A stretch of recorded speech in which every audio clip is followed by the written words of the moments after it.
All sorts of outcomes on Sunday with draft implications, some rooting for playoffs, some rooting for pick position. With the Bucs win over the Raiders, a franchise-long losing streak, or amongst them, 9 in a row. The Raiders, the silver lining for the silver and black, you are currently on the clock. Here to discuss, Emory Hunt, the great Bryant McFadden, Master Tesfatsion joining us as well. Joe Musso, your host. Guys, we're going to operate in some hypotheticals because isn't that what this is all about? Let's have some fun 100%. with where they currently stand. It is the Raiders on the clock with the Giants at number 2. That difference, same schedule, comes because of strength of schedule currently. Those two teams both with their eyes on quarterbacks. And what's a win really worth? The Jags with their 3rd win of the season dropping all the way to number 5. But fellas, let's start right there at the top. Master, we're looking at the Raiders, and Ryan Wilson's most recent mock has Cam Ward going number 1 overall to the Raiders. It's going to be all the conversation. Shedeur, Cam. Pause everybody else. Who do you like, and how do you like Cam at 1 to Vegas, excuse me. Well, I love Cam Ward. My biggest concern with him, though, is how much he plays off script in Miami. He's done a lot in terms of elevating the play there and the talent there, and you've seen what Miami's able to do this season. A big factor of that is Cam Ward. But I think they'll probably go Shedeur Sanders in that situation. And a lot of it has to do with Antonio Pierce and Coach Prime, their relationship that they have, and Coach Prime literally begging Antonio Pierce and telling him, please, draft both my boys. They want to go to Vegas. And we know when Coach Prime wants something done, particularly when it comes to the draft, historically, he gets it done. Master, so I would think Shedeur would make the most sense. If it is not Antonio Pierce there, if that is another hypothetical we're operating in, and it is someone else wanting their quarterback there, does that change your thinking there at 1? I think I still go with Shedeur. I think I still would. I think in terms of talent-wise, what he's able to do as well, I would give him the slight nod. Again, my biggest concern with Cam Ward is how he can go off script. But he can elevate a team as well. So that's the risk that you take, is that can he clean up some of those plays that unfortunately did cost Miami in some of those games and did put him in some bad situations. But then also, he can throw for 400 yards pretty easily. Emory, I know day one difference maker. Both of these guys have something to say. And I know you've been in the positive, or at least operating in some of the good things that Master's referring to here for Cam Ward. Number 1 to Vegas, can you see something like that? Yeah, I think you can't go wrong with either one of these guys, right? I would personally have Shedeur as my number 1 quarterback, but let's say you want to go Cam Ward. Where I compare stylistically Cam Ward's game, because a lot of what you're saying was said about Patrick Mahomes coming out that air raids offense down there at Texas Tech. He threw a lot of interceptions, made a lot of weird plays, but had a lot of big plays, and he elevated Texas Tech, got those guys to that bowl game against LSU, where he really made his name for himself.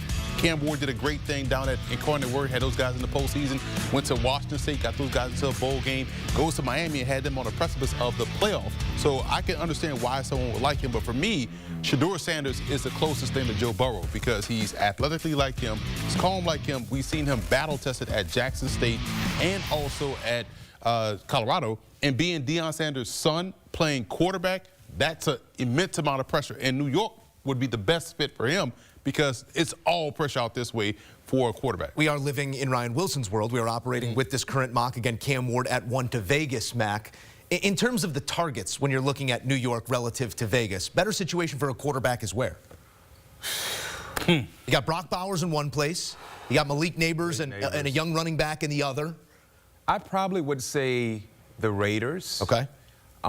Because I trust their offensive line unit a little more so than with the Giants. The Giants been trying to rectify the offensive line for the last 10 years. Whew.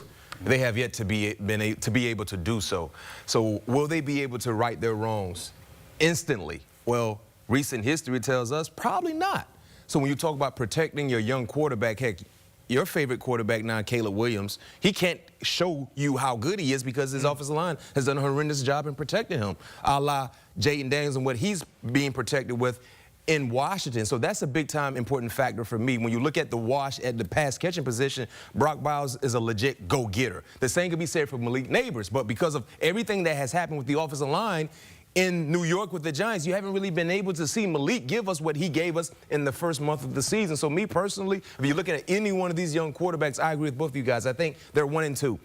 These two guys are the best quarterbacks in the NFL draft. But I'm a Shedeur Sanders fan because he has been battle-tested, and you look at what he had to do at Colorado. This first year there, no offensive line play. He never complained. He set up, he delivered the goods. This year they got a little bit better, but he still got beat up week in and week out. And then my favorite game for Shedeur Sanders, if you really want to know what type of quarterback he is, go watch Kansas State game. When his top 2 pass catchers got knocked out of the game, was injured. And Jimmy Horn, Travis Hunter, he did not miss a beat. Over 300 yards, he was going up and down against Kansas State's defense, at that time a top 25 ranked opponent on a national stage. Yeah. So he showed the ability to be able to rally the guys that were healthy and still give us big-time numbers. So I love that, because great quarterbacks make everybody around them look better than what they actually are. On campus and at MetLife, 2 different things, especially when you got the planes flying overhead with the messages to the owner like we saw on Sunday. Let's stay on Shedeur here for a moment, Emory. When you look at him in New York, do you see success there? Obviously, so much has to change. He has to be insulated with talent. And if Brian Daboll's there, he has been tabbed to develop the quarterback. Is that the right situation for Shedeur in terms of talent development? Yes, because we know Brian Daboll can get the right things going for a quarterback. We've seen it over the course of Brian Daboll's career. But what I like about Shedeur in New York, you talked about what he had to deal with at Colorado. New York seems like the same type of situation, so we know he has at least experience in that regard in terms of being able to deal or supersede inadequate offensive line play. He's going to have a really good #1 wide receiver in Malik Neighbors. He's going to have a back. He's going to have a run game. We hadn't seen him with a run game at no school, Jackson State or Colorado. So being able to not take those sacks is going to be beneficial for him. And when I say Joe Burrow, I'm talking about how he has ice water in his veins. The best thing about Shedeur is how he handles those end-of-game situations. How many 98-yard drives we've seen from him at Colorado? Like 3. That's crazy. So imagine if he had a run game, which he hadn't had at 2 stops. I think he'll be fine. You know, they always call Boulder the 6th borough. Exactly. So we'll see if it works out here for Shedeur Sanders, if this is the way it does break, as the New York Football Giants starting quarterback. We got to talk about what the Jags cost themselves on this day, Master. What did they cost themselves? We saw what a team with the first overall pick can get if they're not going for a quarterback. This hurt.